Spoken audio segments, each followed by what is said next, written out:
O nosso protagonista chamado Kim teve sua vida virada de cabeça para baixo quando a Danjo apareceu na porta do seu apartamento, ficando preso.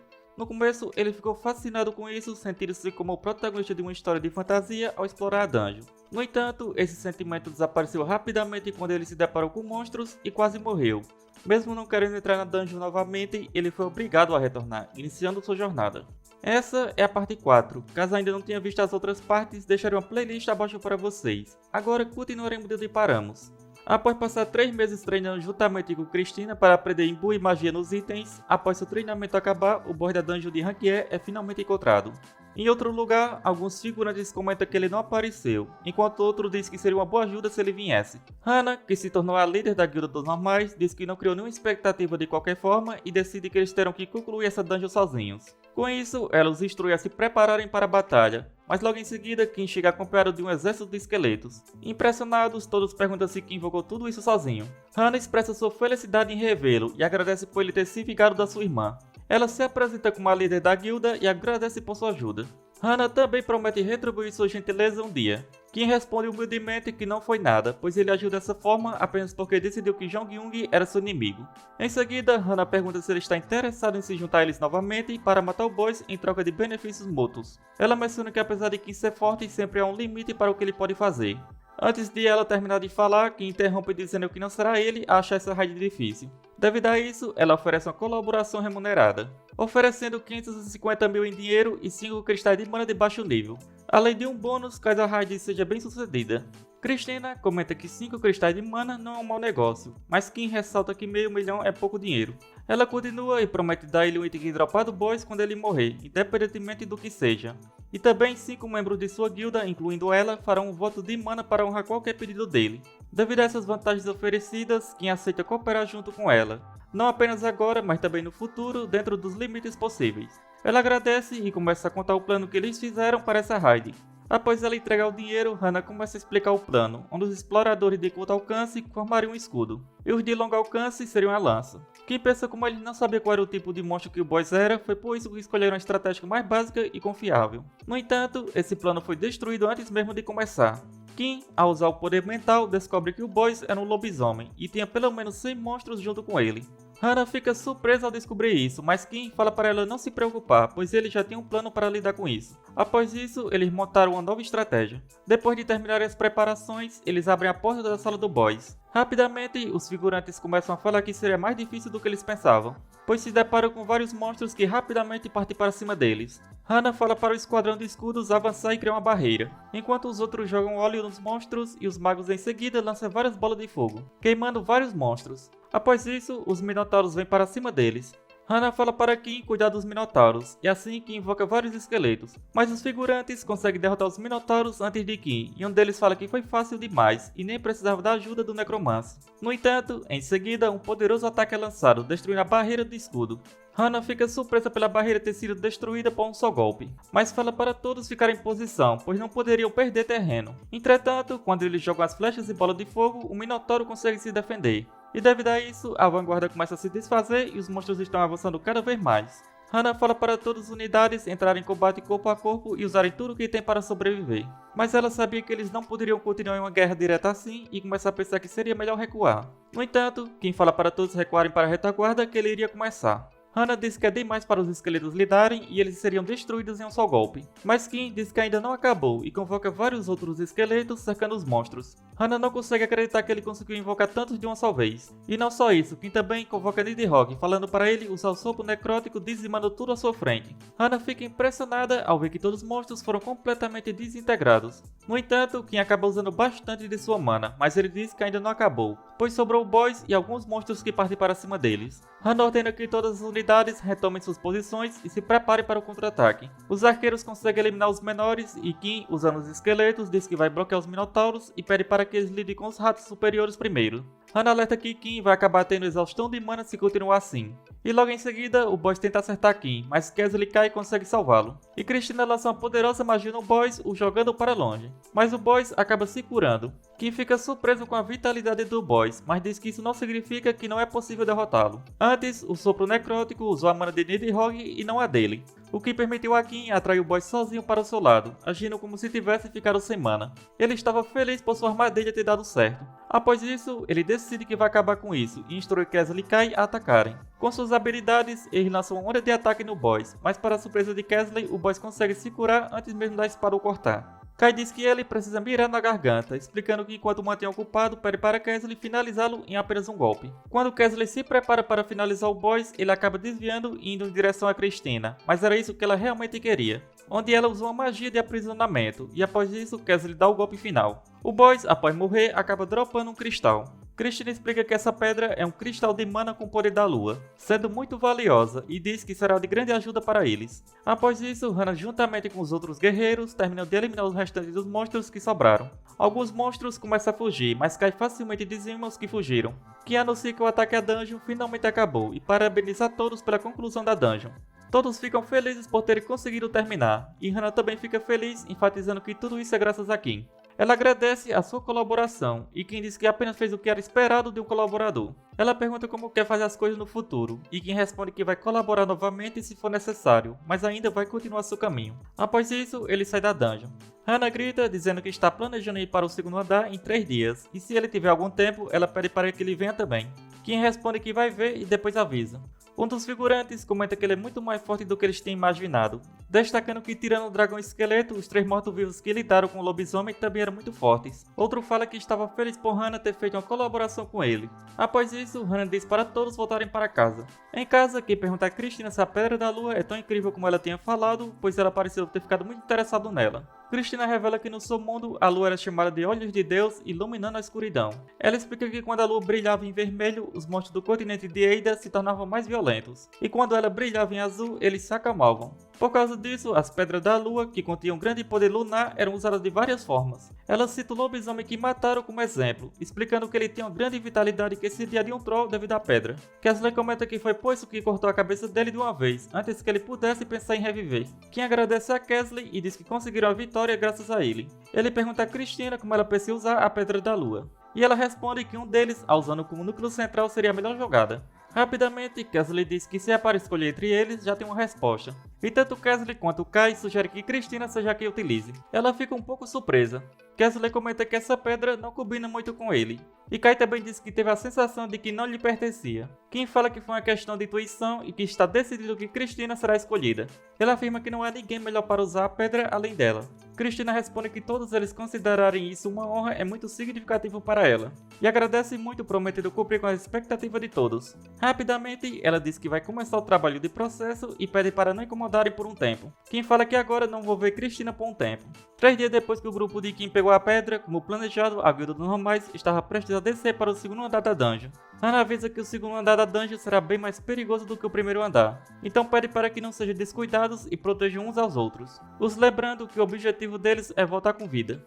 Após descer uma enorme escada, Hana finalmente vê a saída e pede para todos esperarem, pois algo poderia aparecer do nada e atacá-los. Para a surpresa de todos, ao saírem, deparam-se com uma enorme floresta. Todos não conseguem acreditar e perguntam como é possível ver uma enorme floresta e um céu dentro de uma dungeon. Kessler, ao ver pelo celular, pergunta a Kim se isso é real, ter uma floresta dentro de uma dungeon. Kim responde que eles não são pessoas que mentiriam assim. Kai comenta que o fato de haver um ambiente externo na dungeon significa que ela é maior do que onde Rank é. E para descobrirem, eles precisam perguntar a Christina. Christina responde que não tem nada demais, pois existem muitas dungeons assim no continente de Eida também. Kim pergunta se essa dungeon não é diferente de uma dungeon comum. E Christina responde que não, mas há uma diferença importante: os monstros da floresta são 2 vezes mais fortes do que das dungeons comuns. No entanto, ela diz que eles não são tão fortes a ponto de Kim não conseguir lidar com eles. Mesmo assim, ela fica um pouco preocupada por ser uma dungeon campal, onde diferente das dungeons comuns que são construídas verticalmente, essa é uma dungeon de apenas um andar com o meio ambiente. Kessler entende e diz que os andares dessa dungeon são uns ao lado dos outros e não embaixo. Christina confirma dizendo que todos os andares estão conectados uns aos outros, tornando a dungeon um único andar enorme. Além disso, não há um salão de boss, em vez disso, vários bosses vagam pelo campo. Kim fica surpreso dizendo que isso é muito mais perigoso, sendo um ambiente desconhecido e com bosses andando de um lado para o outro. Christina diz que nada mudou em relação ao que eles estavam fazendo até agora, tendo que caçar o boss e concluir a dungeon. Ela acrescenta que isso não é nada para seu mestre, referindo-se a Kim que enfrentou desafios ainda maiores. Kim concorda e responde que ela não está errada. Assim, Christina decide voltar e processar o núcleo central da Pedra da Lua. Em seguida, Kessler pergunta o que o mestre vai fazer,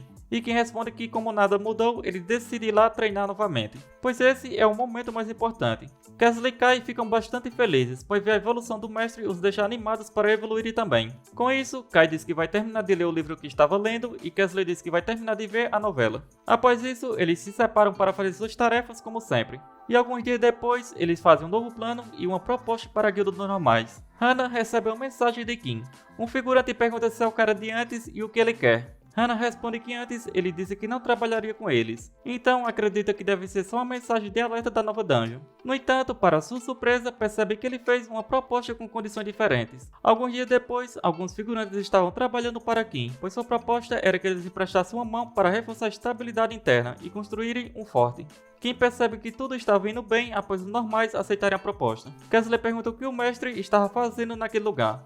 Kim responde que estava se perguntando se estava tudo indo bem e pensou em reunir um pouco de mana enquanto isso, pois ele consegue reunir mana 3 vezes mais rápido na dungeon do que em casa. Em seguida, Hana o chama. Kim propôs que os normais trabalhassem para ele. Em troca, ele treinaria eles a lutar e usar magia. Ele também solicitou a construção de um forte no campo, no segundo andar da dungeon. A guilda dos normais aceitou e assim seus planos prosseguiram tranquilamente. Kesley e Kai ficaram responsáveis por dar a maioria das ordens, já que eles têm muita experiência. Kesley cuida do trabalho dentro do forte, enquanto Kai cuida do trabalho no lado de fora. Como em sua vida passada ele era um cavaleiro, Kai sabe a importância dos batedores. Então treina uma porção de membros da guilda dos normais para se tornarem batedores. Ao encontrar com Kai, Kim elogia seu trabalho e pergunta se ele descobriu algo. Kai revela que além dos macacos grandes que já tinha encontrado antes, também há os chamados macacos vermelhos e os besouros machados. Os besouros machados têm mais ou menos o tamanho da cabeça de uma pessoa adulta e são capazes de voar. Além disso, são carnívoros e possuem um chifre com a aparência de um machado em suas cabeças, tornando-os criaturas bastante assustadoras. Kai acredita que esses são os únicos tipos de monstros no arredores do forte, mas Kim diz que ainda precisam de mais informações e pede para Kai continuar, enfatizando a importância de coletar o máximo de informações possível, mas ele fala para não exagerarem. Kai confirma e diz para deixar tudo com ele. Mais afastado, Kesley estava treinando alguns guerreiros, todos usavam seu tempo de forma significativa. Kim também estava ocupado. Christian havia dito que um mago precisa prover o mesmo tanto que recebe, então ele estava magia sempre que tinha tempo. Enquanto isso, ele continuava a aprender coisas novas, o que ajudava bastante com sua conjuração de magia de quarto ciclo. E à medida que todos começaram a se acostumar com a dungeon, algumas pessoas decidiram morar no forte para absorver a mana abundante da dungeon. No entanto, o rumor sobre um avistamento de um monstro misterioso causou uma queda contínua no número de pessoas que estavam morando no forte. Apesar disso, Kim continuou, reunindo mana e se dedicando ao treinamento de magia. 80 dias após a construção do forte, Kai, Hana e o grupo de batedores foram emboscados pelos monstros. Kai consegue derrotar vários deles, mas acaba sendo atingido por outro. Por sorte, Hana consegue salvá-lo a tempo. Ela fala que todos podem sair vivos se combinarem suas forças. E um dos figurantes concorda, dizendo que a líder está certa, pois todos têm trabalhado duro para serem úteis. E assim, eles conseguem eliminar vários monstros. Mas em seguida, eles acabam lançando uma bomba em cima deles. Kai percebe que é um ataque diferente dos anteriores, pois agora eles conseguiram bloquear sua visão. Mesmo assim, Kai não desiste e continua lutando com tudo que tem. Ele pergunta se está tudo bem, acreditando que agora que conseguiu lidar com o macaco vermelho, a situação ficará mais fácil. Porém, para sua surpresa, o boss aparece e derrota Hana e o outro companheiro facilmente. Nesse momento, Kai pensa que não será mais capaz de continuar seguindo ao lado do mestre. Entretanto, em seguida, ele escuta a voz do mestre, o mandando fechar a boca e se abaixar. Um enorme golem de pedra surge e ajuda Kai, acertando um poderoso ataque no boss, que pergunta se Kai esqueceu que não deve desistir antes de alcançar seus objetivos. Mas para a surpresa de Kim, o boss retorna como se nada tivesse acontecido. Kesley adverte a Kim a tomar cuidado, pois eles não sabem do que esse monstro é capaz. Em seguida, o boss dá um grito ensurdecedor e Christina avisa para Kim se preparar, onde mais dois bosses aparecem. Após Christina usar magia de cura, Hana acorda. E Kim pede perdão por ter exagerado na patrulha deles e afirma que vai acabar com esses bosses e voltar em segurança. O golem de pedra lança um ataque, mas não surte efeito e ele acaba sendo imobilizado. Kesley também tenta atacar, mas não consegue pois sua espada parece passar por dentro do monstro, como se fosse um slime. Após isso, o boss macaco lança várias pedras neles. Kim avisa para Kesley voltar rapidamente e usa seu poder para proteger a todos. E usando o coração de um golem, ele invoca um golem enorme. Entretanto, isso consome bastante mana e que seu limite seria 20 minutos. Com isso, ele destrui o grupo, acaba com todos esses bosses antes desse prazo. Hana chama a atenção de Kim para as pernas do golem, onde outro boss acabou se misturando ao corpo do golem. Com isso, Kim pede a Christina que contra-ataque junto com ele. E ela decide mostrar o poder do seu núcleo central evoluído a invocar vários magos esqueletos. Kim fica surpreso, pois ela é capaz de invocar essas criaturas mesmo não sendo da escola de necromancia. e ele decide deixar o comando dos esqueletos com Kai, e também convoca vários guerreiros esqueletos. Em seguida, eles iniciam seus ataques. O boss macaco percebe que estão perdendo e tenta lançar outro ataque, mas acaba sendo parado pelo Golem e também recebe um ataque dele. O figurante pergunta se o boss foi derrotado com isso, mas ele ainda estava vivo. Logo em seguida, outro boss pula para cima deles e lança um poderoso sopro, que rapidamente usa sua prisão de ossos para defendê-los. Ele instrui Kessler e Christina a ajudar os outros que caíram, enquanto invoca Nidhogg. O boss lança outro sopro, mas Nidhogg se irrita e decide também lançar um sopro, que pede para Nidhogg esperar, dizendo que esse não é um monstro comum, e fala para ele não usar seu sopro à toa. Mesmo assim, Nidhogg lança um ataque, mas eles acabam sendo empurrados para trás com o poder do monstro, quem avisa que se Nidhogg usar mais mana, ficará esgotado, dizendo que eles devem desviar por enquanto. Porém, Nidhogg afirma que ele é um dragão e nunca vai perder, que conseguiu sentir os sentimentos de Nidhogg, onde o dragão não reconhece que está sendo suprimido por um oponente. Sem escolhas, King decide transferir toda sua mana para Nidhogg, pedindo para ele mostrar que é um dragão de verdade. Com o sopro necrótico, uma enorme onda de energia é lançada e consegue atingir os monstros. Após isso, King cai exausto devido à falta de mana, mas com o poder deles combinados foram capazes de dizimar os monstros. Pouco tempo depois, ele escuta a voz de seus servos o mandando acordar. Ao abrir os olhos, Christian expressa sua preocupação. Kim pergunta o que aconteceu e Kai responde que ele está em um estado de exaustão de mana, e por isso precisa repousar. Kim pergunta se os outros estão bem, e Kai afirma que todos estão em segurança graças ao poder do Lorde, e já foram para casa. Kim fica aliviado, dizendo que os enviou para patrulhar para economizar a mana que ele usaria para enviar os fantasmas. No entanto, devido a essa decisão, algo muito ruim quase aconteceu.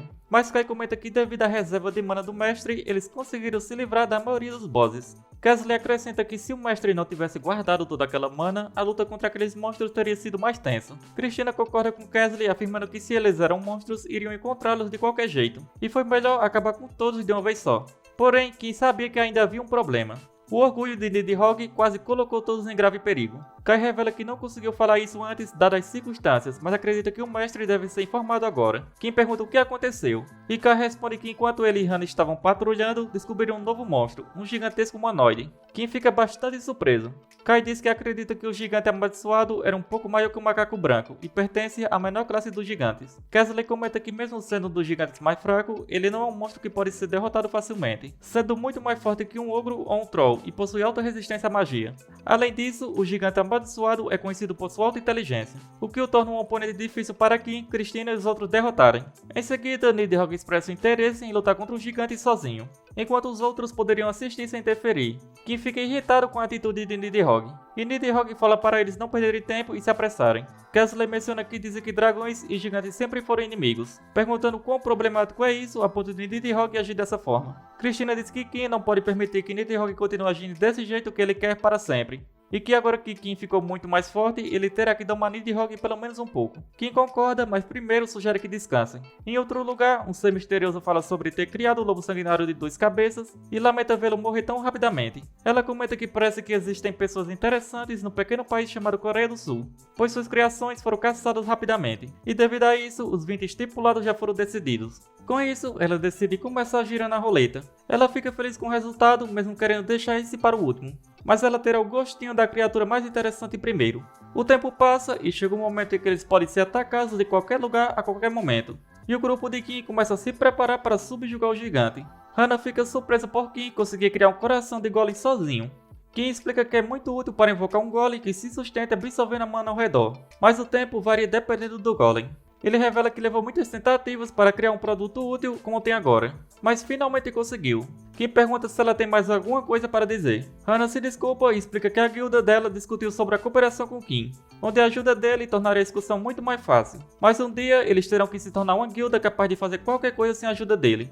Ela percebeu isso claramente depois de ver a subjugação do boss da última vez, onde mesmo treinando com a vida em risco, eles eram inimigos que ela simplesmente não conseguia enfrentar. Devido a isso, ela duvida que qualquer um da guilda seja capaz de enfrentar aqueles bosses. Ela percebeu que ele é realmente uma pessoa muito forte, e por isso teve que tomar uma decisão, onde a guilda dela vai desistir dessa incursão. Kim fica um pouco surpreso. Hana explica que se a guilda continuar assim só resultará em mais mortes. Por isso, ela decidiu que a evolução pessoal tem que vir em primeiro lugar. Ela se desculpa novamente por encerrar a cooperação dessa forma. Kim entende e pede para ela levantar a cabeça, dizendo que tem certeza que essa decisão a incomodou por muito tempo. Então, a partir desse dia, a colaboração deles chega ao fim. Mas Kim diz que eles podem usar o forte o quanto quiserem. Hana fica um pouco surpresa, e Kim explica que esse foi o motivo dele ter sido construído, para todos usarem. Após isso, ele deseja sorte para o caminho dela e ela agradece a Kim por tudo que ele fez por eles até agora, apesar do curto tempo. E a relação dele com a guilda normais acabou. Suas escolhas e intenções eram diferentes, mas o objetivo de sobreviver e escapar da dungeon continua o mesmo. E com isso, todos se esforçam para fazer o melhor em suas posições. Poucos dias depois, eles vão eliminar o gigante. Kessler comenta que não sabia que existia uma dungeon dentro de uma dungeon, sendo bem típico das histórias de fantasia. Nidhogg fala para iniciar a luta logo. Kim pergunta se ele tem certeza de que quer enfrentar o gigante sozinho. E Nidhogg responde que é apenas um gigante de classe inferior, então não precisa da ajuda de fracos. Após isso, Kim fala para ele se preparar para a luta, invocando Nidhogg na frente do gigante. O gigante nem se importa com a presença de Nidhogg, o que o deixa bastante irritado. Logo em seguida, o gigante dá um soco, jogando Nidhogg para trás. Após isso, Nidhogg lança um sopro que não causa nenhum dano ao gigante. Kim percebe que Nidhogg está em uma situação complicada, mas Sky fala que eles precisam da ajuda dele para eliminar os outros monstros. Kessler diz para deixar Nidhogg se virar com a luta dele. Após receber vários ataques, Nidhogg se irrita, dizendo que não pode perder para um monstro inferior. No entanto, ele recebe outro ataque e o gigante o chama de fracote. Nidhogg não entende, pois ele é da raça mais poderosa dos dragões e mesmo assim está perdendo. Por telepatia, Kim pergunta se Nidhogg entendeu a situação dele agora, dizendo que ele não é um dragão, é apenas uma cópia, uma imitação de um dragão de verdade. Mas Nidhogg fala para Kim se calar, dizendo que é um dragão de verdade. Em seguida, ele recebe vários outros ataques. Kim insiste que ele é apenas uma cópia e pergunta até quando ele vai se iludir para inflar seu ego, onde ele não ficará mais forte só por se iludir que é um dragão. Mesmo Nidhogg mandando Kim calar a boca, ele tem seu corpo destruído. Irritado, Nidhogg fala que Kim prometeu que iria torná-lo mais forte que um dragão de verdade, mas agora ele está em um estado lamentável, dizendo que Kim falhou e não foi capaz de cumprir sua promessa. Kim responde que prometeu, mas Nidhogg não fez nada, igual uma criança birrenta. Ele recusou ajudar seus companheiros e continuou sendo arrogante. Até certo ponto, ele era o melhor e a mais forte carta na manga que ele tinha. Mas enquanto Nidhogg não os reconhecer como seus companheiros, ele será deixado para trás desse jeito, sendo um tolo fraco. Nidhogg começa a entender que enquanto os outros estavam crescendo, ele não fez nada. Assim, ele pede para Kim ensiná-lo, pedindo ajuda para crescer e como ficar mais forte. Kim responde que estava esperando por essas palavras e usa seu poder para reconstruir o corpo de Nidhogg. Ele diz que o contra-ataque vai iniciar e conjura vários encantamentos para fortalecer Nidhogg. Kim fala que ele precisa se familiarizar urgentemente com esses feitiços que ele acabou de usar. E se quiser ficar mais forte, deve aprendê-los também, pois vão ajudar muito. Nidhogg promete que guardará os ensinamentos de Kim no seu coração. E Kim fica feliz com as palavras de Nidhogg. E assim a batalha continua, onde após lançar o gigante para cima e depois jogá-lo no chão, Kim em seguida prende com a pedra. E Nidhogg usa uma magia de explosão, derrotando o gigante. Kessler comenta que Nidhogg está se tornando mais parecido com um dragão. Em seguida, Kessler avisa para Kim se desviar, pois alguma coisa havia caído do céu e após isso envolveu o gigante. Kessler pergunta o que está acontecendo, e Kim comenta para eles terem cuidado, pois ele sentiu uma energia estranha no ar. Christina pergunta se Kim está bem e também que tipo de energia ele está sentindo. Kim responde que tem alguma coisa se aproximando e acha que ela esteve observando eles esse tempo todo. O ser misterioso aparece e fala que reconhece que ele venceu e também diz que valeu a pena assistir, apesar de ter sido um pouco desapontador no começo. Kim sente uma forte intenção assassina e avisa a todos para não se mexerem, pois não podiam arriscar o fim dessa pessoa. Ela pergunta se ele não vai fazer nada, onde normalmente ele lhe atacaria ou faria perguntas. Kim pergunta se ela responderia e ela nega.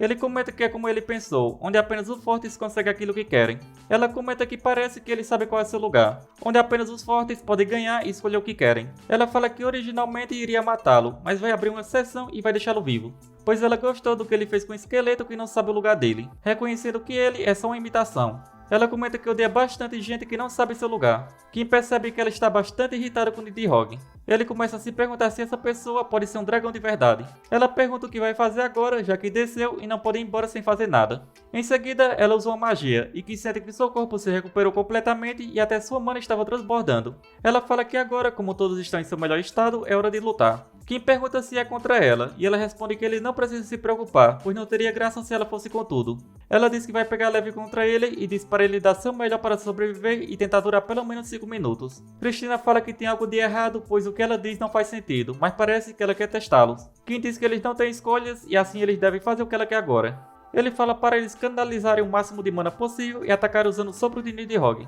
e pede para Kessler e Kai cuidarem da defesa. Ela fala para eles pararem de enrolar e diz que vai deixá-los atacarem primeiro.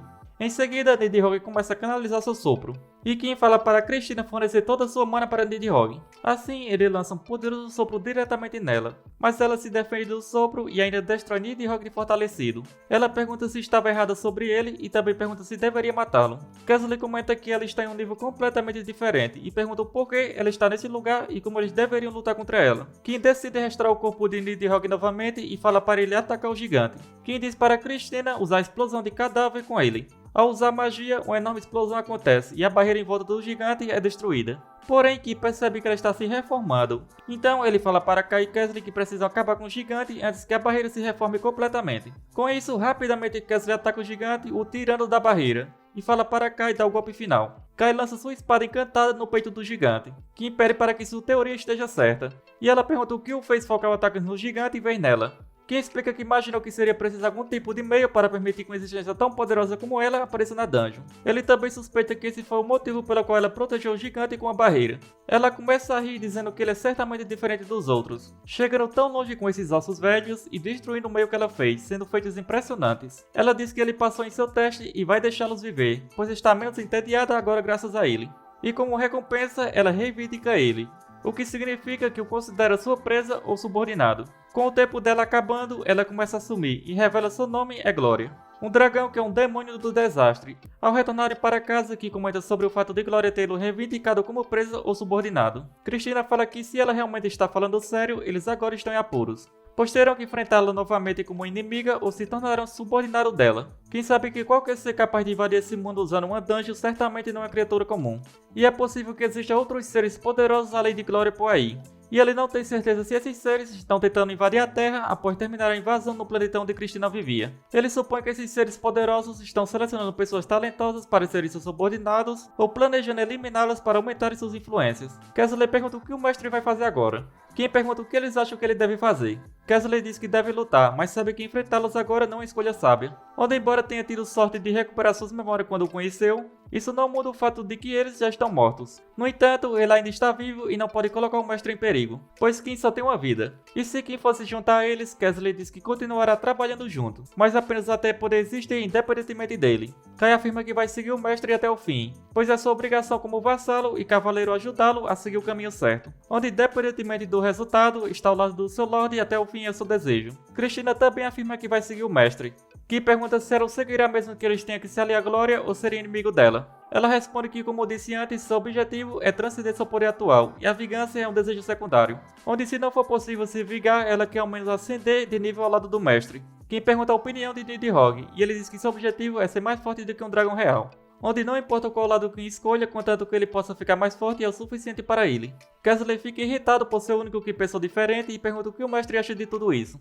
Kim responde que honestamente não sabe, pois mal conseguiu sobreviver e suas escolhas são muito limitadas. Além disso, ele tem certeza de que mesmo se tornando subordinado de alguém que quase o matou, não terá uma vida tranquila.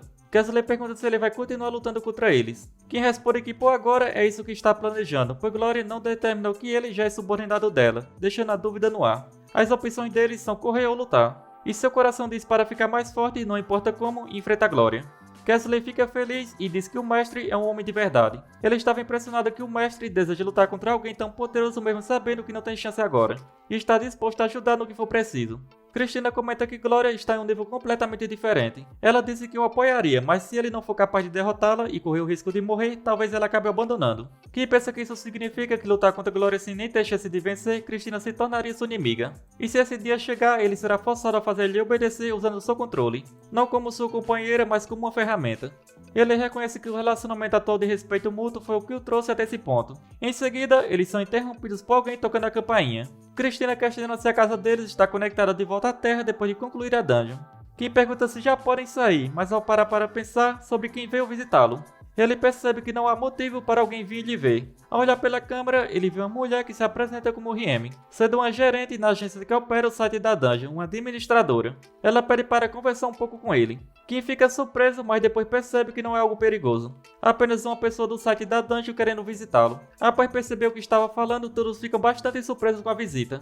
Em outro lugar, o homem pergunta como um monstro desse nível apareceu em uma dungeon de rank E, e como 16 exploradores morreram tentando limpá-la. Um empregado comenta que outros exploradores sobreviveram, incluindo um indivíduo com talento de nível alto, referindo-se a Kim. O funcionário decide enviar sua equipe para entrar em contato com sobreviventes para verificar a veracidade das informações. Mas seu superior diz que a prioridade é entrar em contato com o tal indivíduo que ele acabou de mencionar. Riemi agradece por ser recebido em sua casa, e que comenta que não sabia que o site da Dungeon era gerenciado por pessoas. Ela explica que eles apenas supervisionam o site e as transições de bens, utilizando a tecnologia dos seres superiores, que inclui os depósitos e retiradas que os exploradores fazem em suas contas bancárias. Cristina pergunta quem são esses seres superiores de quem ela falou e se são deuses. Ela também pergunta se a administração é capaz de contatar esses seres quando necessário. Riemi pensa para não pirar, pois era apenas uma caveira falante. Então, decide colocar um sorriso no rosto. Riemi responde que não sabe bem dos detalhes, mas a administração opera assumindo que esses seres são deuses e demônios. E assim, chegamos ao final deste vídeo. Como sempre, espero que tenham curtido. Não se esqueça de deixar o seu like e se ainda não é inscrito, não custa nada se inscrever. Isso me motiva bastante a trazer novos vídeos o mais rápido possível. Se chegou até aqui, só tenho a agradecer. Nos vemos no próximo vídeo. Falou!